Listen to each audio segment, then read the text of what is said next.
उसका हिंदी में अनुवाद बताएं तो। देखिए, जो है हम आपको एक कथा सुनाते हैं श्री रामचरितमानस का। भगवान राम से अगर कोई प्रेम तो सब करते हैं, लेकिन कोई सबसे ज्यादा प्रेम करने वाला है तो वो माता कैकेयी है। लोग तो समझ नहीं पाते हैं, कहते हैं कि वो तो वन में भेज दी थी, वो कैसे प्रेम करती हैं। तो वही सबसे ज्यादा प्रेम करती है।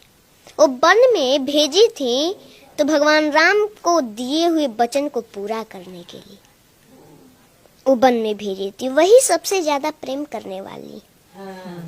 सभी लोग, सभी माताएं अपने बच्चे को दूध भात खिलाती हैं बड़े प्रेम से।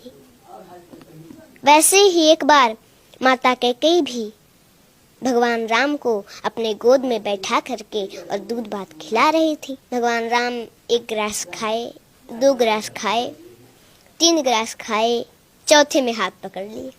बोले, माँ, आपने कभी हमसे ये नहीं पूछा कि राम तुमको कुछ चाहिए?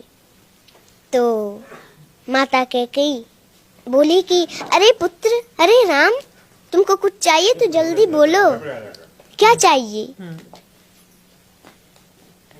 तुमको कुछ चाहिए, जल्दी बोलो।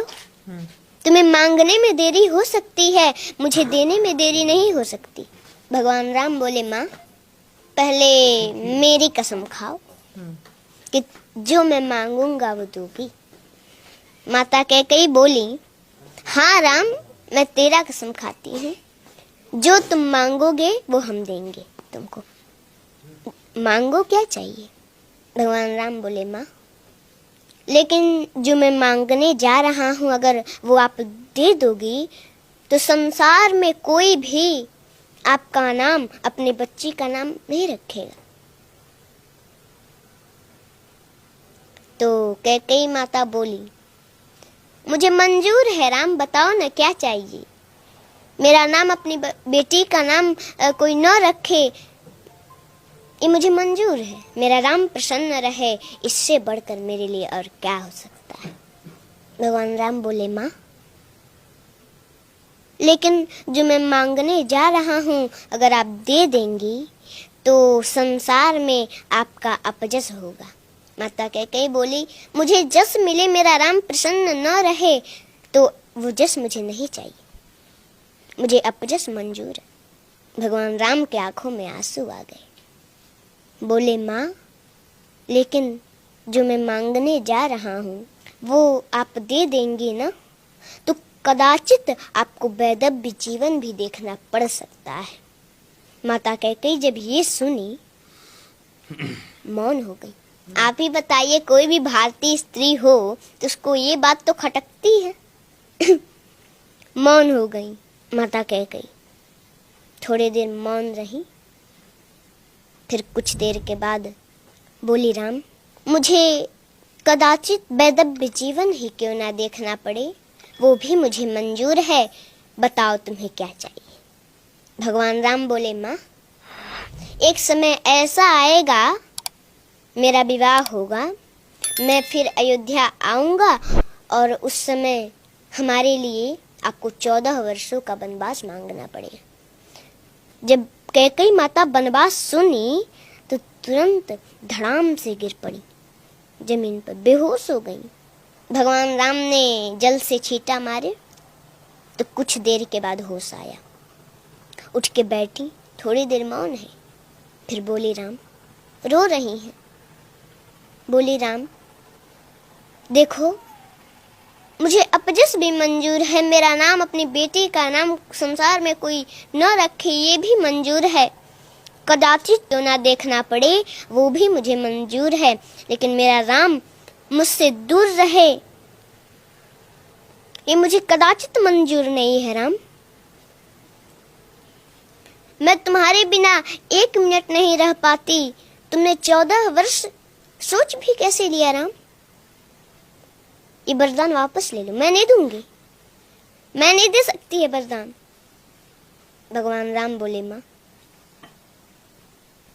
आपको ये वरदान देना होगा क्योंकि आपने हमारी कसम खाई है, और अगर मैं बन नहीं गया तो सरभंग ऋषि की जो है मांस गल चुके हैं, बस हड्डियां बची हैं जो कि अब सूख रही हैं। माता सेवरी, उनको हमारा दर्शन कैसे होगा माँ? उनको बन जाना पड़ेगा।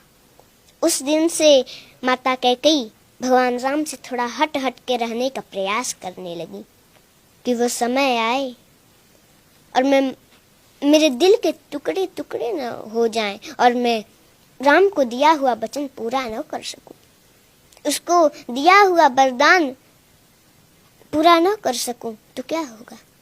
थोड़ा हट हट के रहने का प्रयास करने लगी और वो समय आया, वरदान मांगी। पहले तो भगवान राम को सूचना मिला था कि उनका राज्याभिषेक होने वाला है, लेकिन प्रसन्नतां मयान गताभिषेकतस्तथा ममले वनवास दुःखत मुखाम्बुजश्री रघुनंदनस्य मे सदास्तु सा मंजुल मंगल प्रदा। जब भगवान राम को ये सूचना मिली कि उनका राज्याभिषेक होने वाला है तो उनके मुख पर प्रसन्नता नहीं थी, लेकिन पुनः उसके अगले दिन उनको सूचना मिल गई कि 14 वर्षों का वनवास मिल गया, तो उनके मुख पर थोड़ा सा उदासी भी नहीं थी। उस समय तो प्रसन्न हो रहे हैं कि अरे पिताजी ने हमको अयोध्या का राज नहीं, पिताजी ने मोहि कानन राजू, पिताजी ने मुझे अयोध्या का राज नहीं, मुझे तो जंगल का राजा बना दिया। वो तो प्रसन्न हो रहे हैं और उस समय उपदेश देते हैं कि कोई भी परिस्थिति हो उसमें प्रसन्न रहना चाहिए, हंसते रहना चाहिए। कोई प्रसन्नता की बात सुन ली, ज्यादा उसमें प्रसन्न भी नहीं होना चाहिए, और कोई दुख का बात सुन लिया तो उसमें ज्यादा दुखी भी नहीं होना चाहिए। हर परिस्थिति में एक जैसा रहना चाहिए। जी जय हिंद दोस्तों। भले ही मेरा चैनल कॉपीराइट हो जाए, लेकिन इस वीडियो के माध्यम से मैं दिखाने की कोशिश कर रहा हूँ कि कुछ बातें जो कि बहुत से लोगों नहीं जानते हैं और माता कैकेयी को बहुत ही गलत तरीके से उसके बारे में सोचते हैं कि प्रभु श्री राम को वन की ओर भेज दिया, ऐसी माता कैसे हो सकती है। लेकिन वो प्रभु श्री राम के माता ही नहीं, एक गुरु माता भी थी। इसी के लिए उन्होंने कुछ वनों के ब्राह्मणों से ज्ञान लेने के लिए माता कैकेयी ने प्रभु श्री राम को वन की ओर प्रस्थान करने की आज्ञा दी। तो चलिए दोस्तों, इस तरह की वीडियो मिलते रहेगा इस चैनल पे, इसीलिए अगर चैनल पसंद आए तो लाइक, शेयर एंड कमेंट अवश्य करें। जय हिंद दोस्तों, भारत माता की जय।